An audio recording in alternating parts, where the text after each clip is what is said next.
Thank you, Dorothy. And good evening. I'm Tony LaFountain. Been a resident of Penfield for 32 years, been in the area for 34 years. Actually, when I graduated from college and came to this area to marry my wife, I was hired in this great town and was planning board staff assistant and deputy director of public works for 5.5 years before I was recruited to go to Kodak, where I went early on as part of industrial safety, and from there moved into the security and the fire, where I retired in August of this year after 29 years on my terms from Kodak as a department manager of fire and security. During that time, I had an opportunity to lead a group of people of about 250 strong, and budgets that started off at 22 million.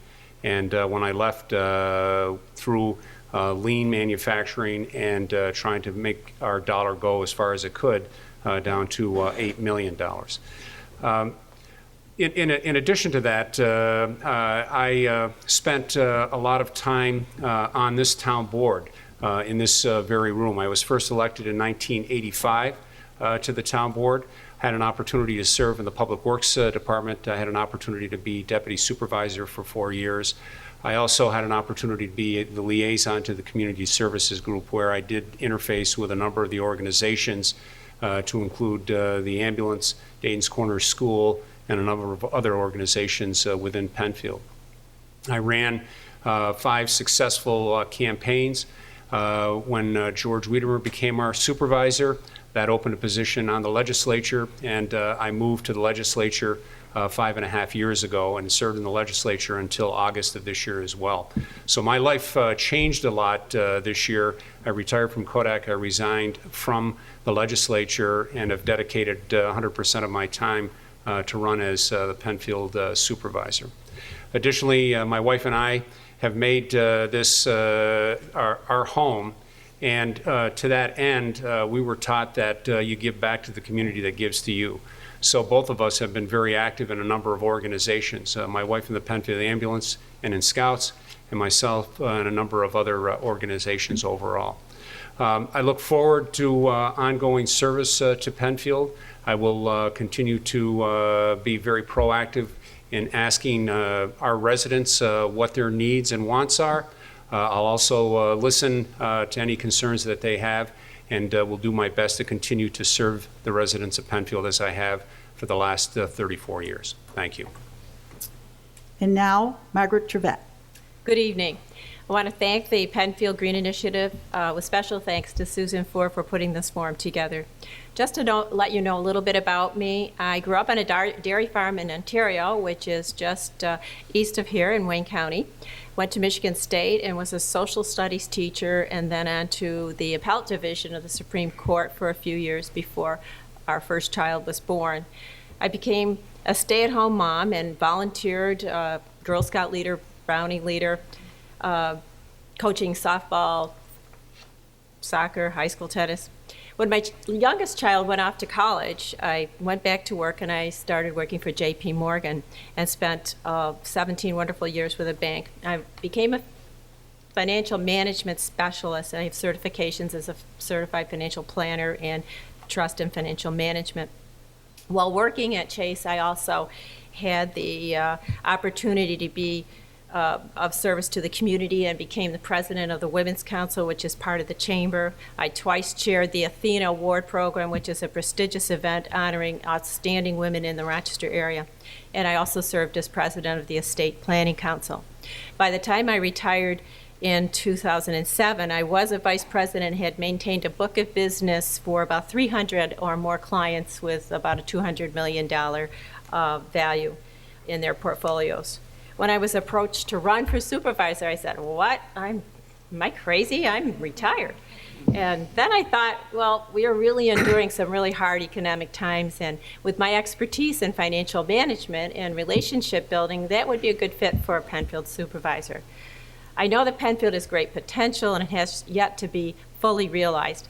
I want to see Penfield move forward in a way that will protect and respect the residential and agricultural character of the community and at the same time encourage business development. Being a farm girl, I love the green fields, the freshly tilled soil, the newly sprouting plants, the smell of alfalfa. What's not to love about a waterfall or a beautiful stand of trees, freshly cut grass, or a botanical garden?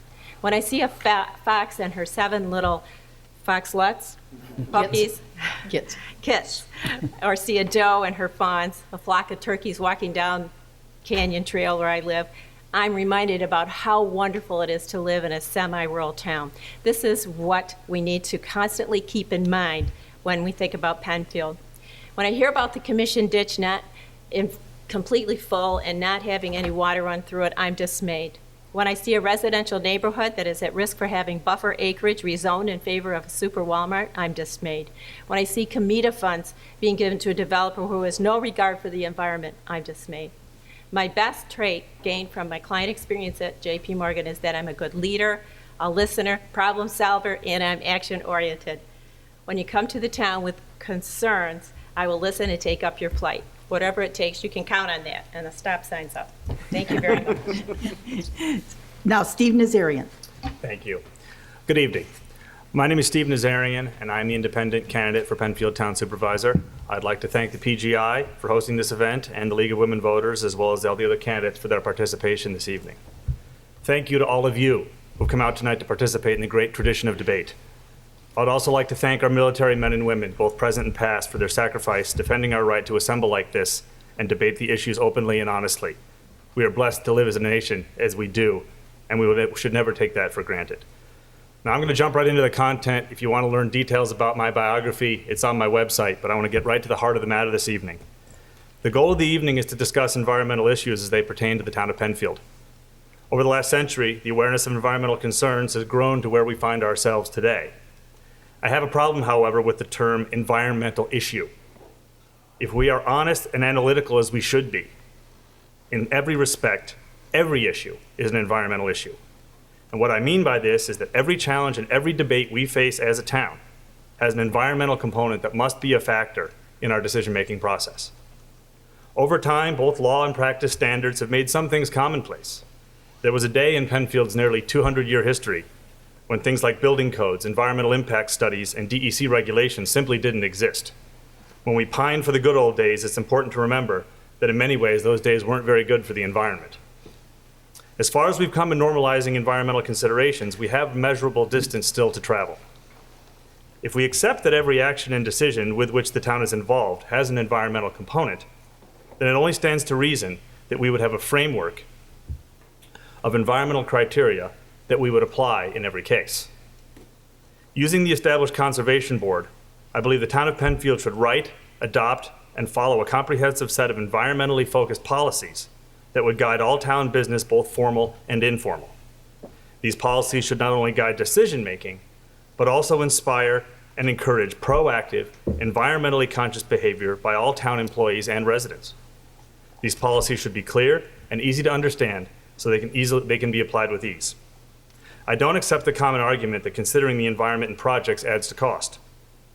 That may be the case if you're wedded to the same old way of doing things, but if you're willing to be creative and open to new approaches, very often going green actually improves the bottom line. Modern business is proving this every day. We will discuss many things tonight, from the general to the specific. With any luck, we'll unearth some new and exciting ideas. As you listen to the candidates, I would like you to consider, under my leadership, environmental concerns will not be a singular issue. Environmental concerns will be a component of every issue. If we are to make steady progress towards a truly balanced relationship with the environment that surrounds us and sustains us, we must consider it in everything we do. Thank you.